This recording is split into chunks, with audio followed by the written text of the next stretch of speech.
called it Euro-Pacific Canada. And they have an office here in Toronto, and one of the brokers is here with me, and we have a booth, so I would invite people to stop by. There's seats up front for you all sitting in the back. By the way. There's actually quite a few up in the front. So, all right, I'm going to talk a little bit about what's going on in the United States and how it might relate to Canadians. First of all, there's a rumor spreading around, a couple of rumors actually, that the U.S. economy is recovering and that the Fed's stimulus worked, and that because it worked so well that they're going to be able to taper it back. And in fact, eventually the Fed is going to be able to start to actually shrink or unwind its near $4 trillion balance sheet, although by the time it theoretically begins to do that, it's going to be a lot bigger than $4 trillion. But those rumors are highly exaggerated, if not completely false. The U.S. economy isn't recovering. It's sicker than ever. And the Fed's monetary cure, quantitative easing, not only hasn't it worked, it's actually made the economy sicker. It hasn't been a stimulative, it's been a sedative. We just went through a crisis, I suppose, in the United States, although it's nothing like the actual crisis that we're going to go through soon. This was a manufactured charade. It was political theater regarding the raising of our debt ceiling. And the position that we took was that if we didn't raise the debt ceiling, it was going to be a crisis. That was true. It would have been a crisis, because then we would have had to be confronted with our debts. If America hadn't raised its debt ceiling, it would be forced to act in a fiscally responsible manner, which of course we cannot do. President Obama was on television saying that America needs to raise the debt ceiling because Americans always pay their bills. America is good for its debt. See, he was lying about that. See, the truth is America never pays its bills. That's why we have a $17 trillion debt. Those are $17 trillion of unpaid bills. And why did the president want Congress to raise the debt ceiling? So we can continue not paying our bills. So we can pile trillions and trillions more of unpaid bills on that growing stack of bills. And what did America tell the world was going to happen if we didn't raise the debt ceiling? We said we were going to default. Right? If we can't raise the debt ceiling, America will default on its debts. And supposedly that's supposed to instill confidence in our creditors. What were we saying? If we can't borrow more money, then we're not going to pay back the money we've already borrowed. I mean, would you loan money to somebody under those conditions if somebody told you? If I said, hey, can you loan me $1,000? I'll pay it back next year. And then next year came around and said, well, if you loan me another $1,000, I can pay you back. Otherwise, you're out of luck. Right? That's what the United States said. And somehow it didn't bother the rating agencies because we're still AAA. Even though we admitted that we're running a Ponzi scheme. Because what else would you call it? If the only way we can pay our bills is if we borrow the money, and we actually have to borrow it from the same people who loaned it to us in the first place. If the only way you can do that is by going into debt, it's a Ponzi scheme. See, if America paid its bills, we wouldn't have any debt. And America didn't say, President Obama didn't tell our foreign creditors, which would include Canadians that own U.S. treasuries, Obama didn't say, if we can't raise the debt ceiling, we're going to cut government spending so that we have enough money to pay our bills. Or he didn't say, we're going to have a tax hike so that we can pay the interest on our bonds. No.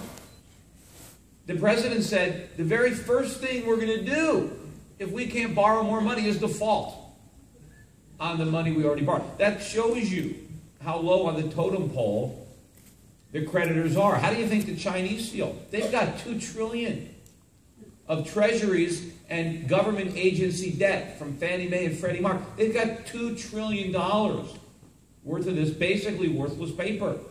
Because the only way we can pay China back is if they loan us the $2 trillion.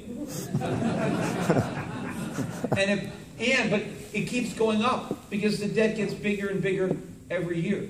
In fact, we just redefined the problem in America. The problem isn't the debt, it's the ceiling. Right? The problem is that there's a limit to how much we can borrow. We solved the problem by getting rid of the ceiling. And now the crisis is over, because now we can keep on borrowing. But the real problem is not the debt ceiling, because that's like a self-imposed political gimmick to pretend that there's a limit to our debt. The only real limit is not going to come from America. It's going to come from our creditors. It's going to be when the world decides they don't want to lend us any more money. Now again, what will America do when that day comes? Well, we've already said, well, we default. But there's one way we can get around default, and unfortunately that's even worse, and that's through inflation. And unfortunately that's probably the course that we're going to take, because it's more politically expedient to do that. Also, there was a kind of a universal acceptance of the fact that the Federal Reserve was going to finally begin tapering, reducing its monthly quantitative easing. It was supposed to do it last month, right? And right now the Federal Reserve is buying $85 billion worth of treasuries a month through quantitative easing. It's actually over $90 trillion, because they're reinvesting all the principal. As it matures, they reinvest that. So they're doing better than $90 billion a month. And everybody was convinced that they were going to taper. I mean, everybody except me, because I was saying on television for months that the Fed was not going to taper, that they had no intention of tapering, that all the talk about tapering was simply a smokescreen to deflect attention from the fact that they could never taper. But they can't admit that, because then the markets would panic. They have to pretend that there's an end game here. In fact, when the Fed first launched quantitative easing, the first time they did it, they talked about an eventual exit strategy. They said it's temporary. Back then, I said that they were lying, that there was no exit strategy, that they were just making it up, that they had checked into a monetary roach motel, and they could never get out. And that's why, when quantitative easing happened, and when they finished it, they had to do it again, QE2. Why did they do QE2? Because QE1 didn't work. So they did it again. Right? That's how Washington works. That's how the Fed works. If something doesn't work, you just keep doing it. And the reason I knew they would do it again was because I knew it wouldn't work. In fact, I was the first critic of quantitative easing, because I criticized it before they did it. Because when I wrote my first book, Charles mentioned the Crash Proof, How to Profit from the Coming Economic Collapse, which came out in February of 2007. In that book, I wrote about how the U.S. economy was about to go through this huge implosion. I wrote about the housing bubble, contrary to Janet Yellen, who's now going to be our next Fed chairman, who was one of the biggest boosters. They're trying to build Janet Yellen as having warned about the housing bubble and financial crisis. She did the opposite of that. She dismissed the warnings of other people and said there was no bubble, and everything was great. And she praised the subprime market and home equity extractions as innovative inventions, and she was just as clueless as everybody else at the Fed. But they've tried to recast her. But when I wrote that book, and I actually did warn about the housing bubble and what was going to happen when it burst, I said that, or I wrote that we would have the worst recession since the Great Depression, that we would have double-digit unemployment, trillion-dollar budget deficits. Right? I wrote about Fannie and Freddie Mac would go bankrupt, that we'd have a financial crisis. All that is in my book. But that wasn't the crash that I was worried about, that I was writing about. What I wrote in that book was that as a result of the bursting of the housing bubble and that huge recession, the Fed would come in and try to reflate the bubble, try to get housing prices to go back up, try to get the stock market to go back up. that they would come in with even more reckless monetary policy. The same policy that inflated the bubble, they would double down on it to try to reflate it. That was the quantitative easing. I just didn't know what they would call it. I just knew what they were going to do. They finally put a name on it. But what I was worried about when I wrote that book, Crash Proof, because the crash that I was worried about is the one that's still coming. The crash that is the result of the withdrawal from the quantitative easing. You know, when the cheap money stops and the recession sets in, that's the real crash that is coming. So they did QE2, and then when QE2 was over, right, I said, well, they're going to do QE3. In fact, I said they were going to do more QEs than Rocky movies. and in fact, in between QE2 and QE3, they threw me a curveball because they threw Operation Twist in there. So I started calling that one Operation Screw. Because in Operation Twist, what they did is they started buying all the long-term treasuries and selling the short-term, which made their balance sheet that much riskier for the Fed and for the American taxpayers, because when the Fed owns all these long-term bonds, they can't sell them even if they wanted to. And, you know, some people say, well, the Fed, or when Ben Bernanke first started QE2, he went before Congress, and Congress accused him of monetizing the debt, which, of course, that's what he's doing. And Ben Bernanke said, no, I'm not monetizing the debt. And he said, well, what do you mean? You're taking debt and turning it into money, right? You're monetizing it. And Ben Bernanke made a distinction, really without a difference, but he said that, well, it's only monetizing the debt if the central bank is permanently financing the government. We're only buying these bonds temporarily. We're going to sell them, so it's not really monetizing the debt. Right? Maybe if you steal a car and the policeman arrests you, look, I didn't really steal it. I was going to return it. But it's still monetization. But now, what does Ben Bernanke say now? Now Ben Bernanke boasts about the fact that he's not going to sell any of the bonds, that he's going to hold the bonds to maturity. But not only that, we know that he can't just hold them to maturity because they can't mature. Because the government doesn't have the money to pay off the bonds. The Fed is forced to roll over every bond that matures, which is exactly what it's doing right now. Every single treasury that the Fed owns that matures is rolled over. Nothing is redeemed because the government doesn't have the money. So we had QE2, Operation Twist, QE3. Now we got QE infinity. Right? And then the problem is, you know, Paul Krugman said it's still not big enough. Right? But we got QE infinity. But the Fed has to pretend, right? First they were talking about an exit strategy. Now, again, they don't even talk about an exit strategy. Now they just talk about tapering, which is not exiting. You know, if you go from buying $85 billion a month or $90 billion a month to $70 billion a month, you haven't exited. You're still expanding your balance sheet. You've got to contract your balance sheet to pull off an exit, but they can't do that. What happened? As soon as Ben Bernanke said that he was going to taper, what happened to interest rates? They went way up. Now, what gave Ben Bernanke the confidence to believe that he could taper? Now, I don't think he actually believed it, but this is what he said. It was because the stock market had gone up. It was because the real estate market had gone up. And because now people who felt wealthier would spend more money. In other words, he was confident that he recreated the exact conditions that led to the last crisis. But this time he thought that they can manage the bubble better.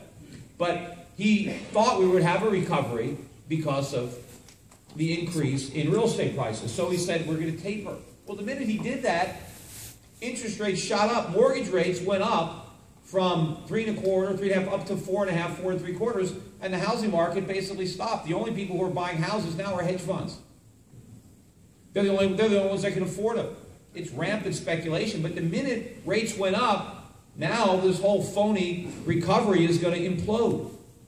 You see, the conventional wisdom, right, is that the Fed put the training wheels on the bike with quantitative easing. And then, you know, we can take the training wheels off and the bike's going to keep on going. See, it's not, the quantitative easing aren't the training wheels. They're the only wheels the bike has. You can't take them off, right? But here's a bigger problem. The bike's going towards a cliff. So you got to take them off. But either way, you know, the bike's going to fall over or it's going over a cliff. But Bernanke wants to pretend that he could just take away the quantitative easing and the recovery is going to stay. It can't stay. It's because it's not a real recovery. It's based on spending borrowed money collateralized by real estate and stocks. It's a phony expansion. Our debt is growing much faster than our GDP, so we're not getting richer, we're getting poorer. And the only reason we can keep it all going is because interest rates are at zero. If interest rates actually went up, we don't have the money. We're paying right now $250 billion a year in interest on the national debt. That's it. And according to the government, if we can't borrow more money, we can't even handle that. $250 billion a year. That's about a tenth of our tax revenues. But what would happen if interest rates went to 7 or 8%, like they are maybe in Spain or Italy, which are two countries that are actually in better fiscal shape than the United States? But what would happen if we had interest rates of 7 and 8%? Well, now the government would have to spend $1 trillion a year in interest payments. Is that even remotely possible? What kind of tax revenues would the U.S. government have if interest rates went to 7 or 8%? I don't even think tax revenues would be $2 trillion. We would be in a much worse recession than we were in 2008. So all we can do is pretend that we have this recovery, which means the Fed can never, ever stop the quantitative easing. But it can't admit that. Right? It can't tell the world. It's like, if you think, I used to compare QEs to boats, you know, because it was like Queen Elizabeth, and I would say it was like the Titanic.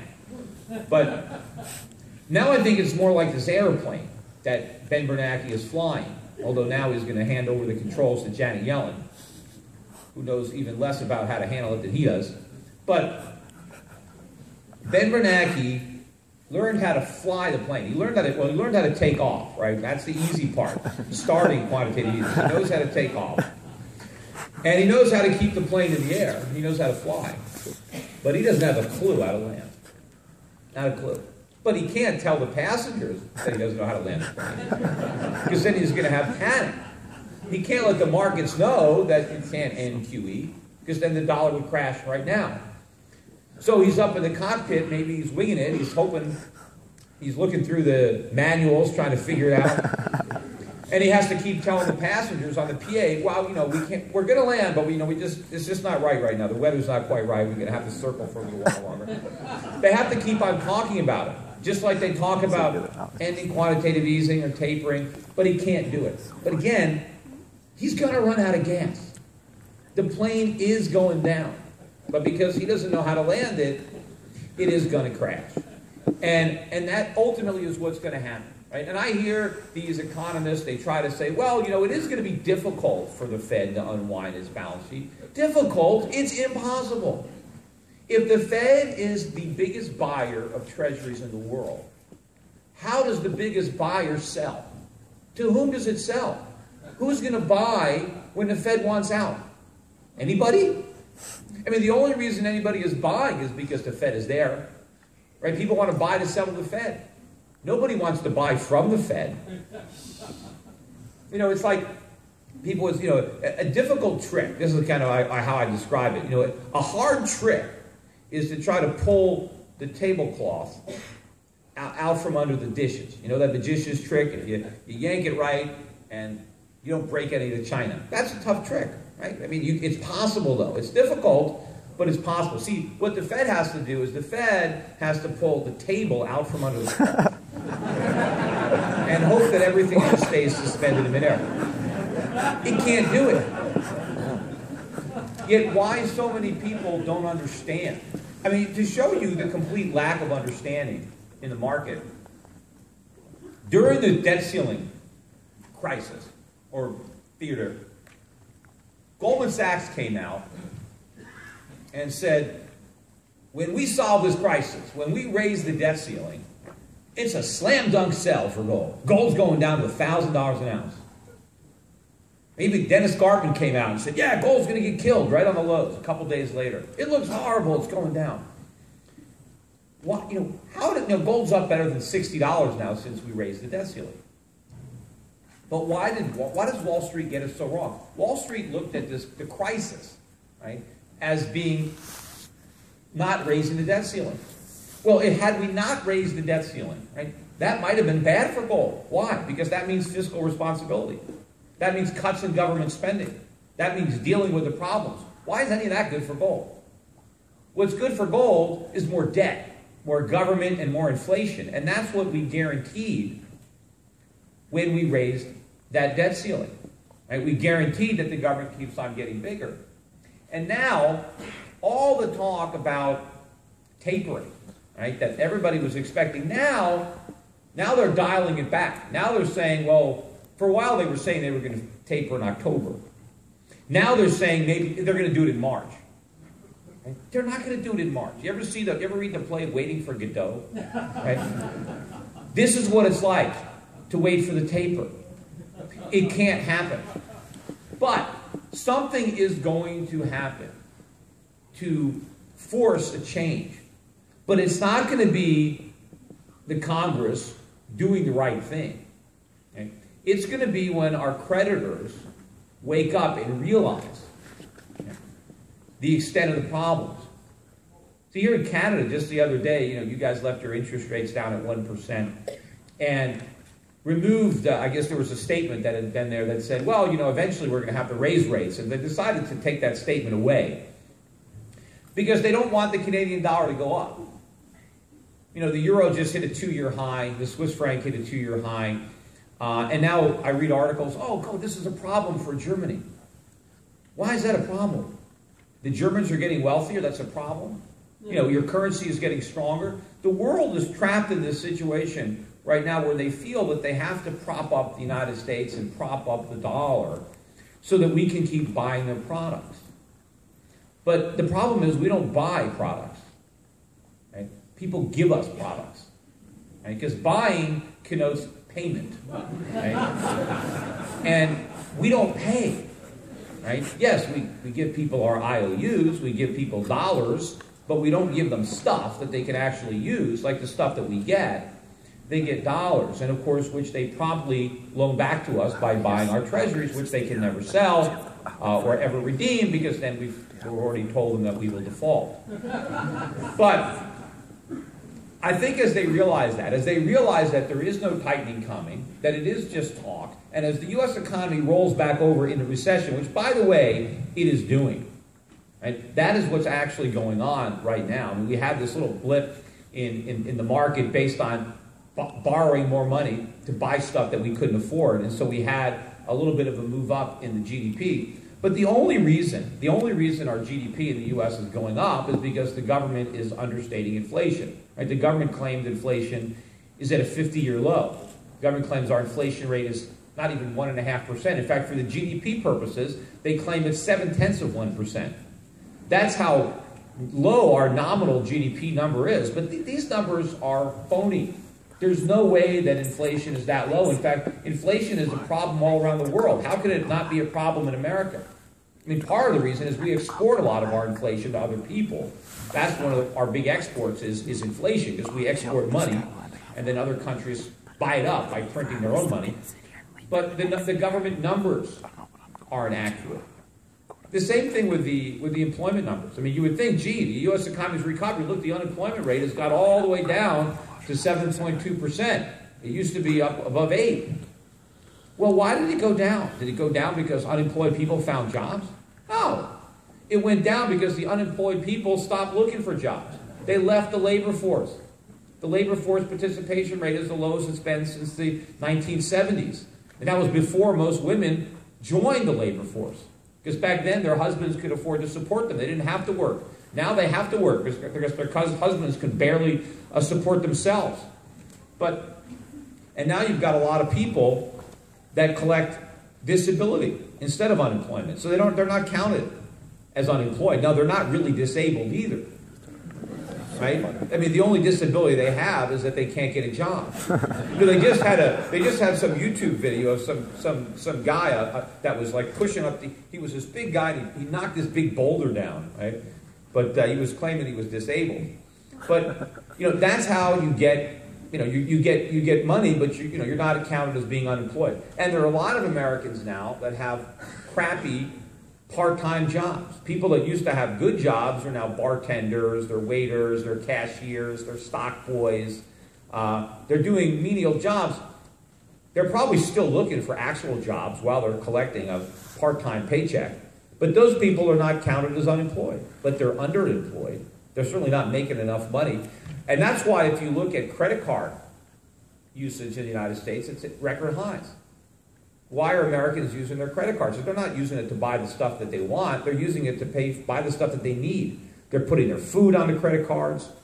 They're putting gasoline. So the real economy is weakening, and it's about to roll over. Just that little bit of an increase in interest rates is all it really took. That's why I think the Fed is getting ready to increase, not diminish quantitative easing, but increase quantitative easing to a bigger number, maybe $100 billion a month, or maybe some number higher than that. Because it's just like a drug, like any drug that there is, right? The more you take, the more you need, right? We have this artificial economy that's based on QE. And so they're going to increase it, and I think that's going to put a lot of downward pressure on the dollar. I said it's at a two-year low against the euro. Watch the dollar index. Right now, it's just above 79. I think it's going to break. I think it's going to break, pretty hard over the next few months. It could go down, certainly below 78. Maybe get closer to 75. Next year, we could crack through all-time lows on the dollar, and that weak dollar is going to put enormous upward pressure on U.S. interest rates. And when that happens, the Fed is going to have to back up the monetary truck. It's going to have to start buying even more bonds if it wants to artificially suppress interest rates. And that is going to send rates up across the spectrum in the United States for the corporate bond market, for the municipal bond market. And it's going to be a self-perpetuating spiral. And the ultimate collapse that we have as a result of that is going to be much worse than the '08 financial crisis for the United States.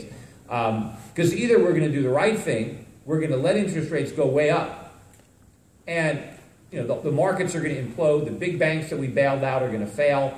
The real estate market's going to crash again. We're going to be in much worse shape than we were in 2008 because we made all the problems bigger and prevented the market from solving them. Or the Fed under Janet Yellen is going to dig in. They will never admit their mistakes. They will print until the end. They will print until the dollar no longer has value and we have runaway inflation. Hopefully by then the Canadian monetary policy would have separated from the U.S. They won't follow us down. They won't make that mistake of continuing to try to fight a currency war. Because, the problem with the currency war is the object is to kill yourself. And that's not a war that you want to win. Right? Everybody should surrender and let America win. And when that happens, I think the rest of the world, people think, oh, it's going to be terrible when the dollar crashes.